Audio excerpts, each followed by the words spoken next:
পিরোজপুরের মঠবাড়িয়া উপজেলার শাপলেজা ইউনিয়ন বিএনপির সাবেক সাধারণ সম্পাদক জাকির হোসেন মিদার ইয়াবা সেবনের একটি ছবি সামাজিক যোগাযোগ মাধ্যমে ভাইরাল হয়েছে। এই ঘটনায় স্থানীয় বিএনপির নেতাকর্মী সহ সাধারণ মানুষের মাঝে ব্যাপক তোলপাড় সৃষ্টি হয়েছে।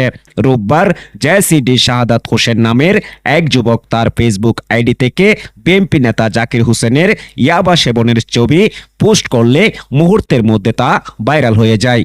বিএনপি নেতার এমন ছবি ফেসবুকে দেখে তাকে দল থেকে বহিষ্কারের দাবি জানিয়েছেন মঠবাড়িয়া উপজেলার বিএনপির নেতাকর্মীরা।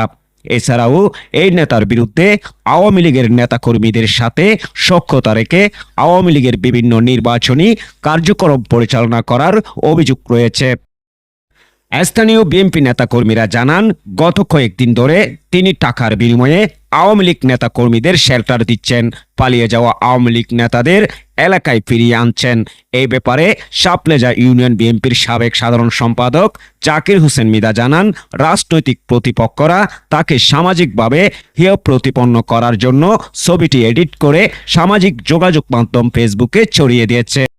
এই ব্যাপারে মঠবাড়িয়া উপজেলার বিএনপির আহ্বায়ক আলহাজ রুহুল আমিন দুলাল জানান, এগুলা দল পরিপন্থী কাজ, আমরা এই ঘটনার সমর্থন করি না।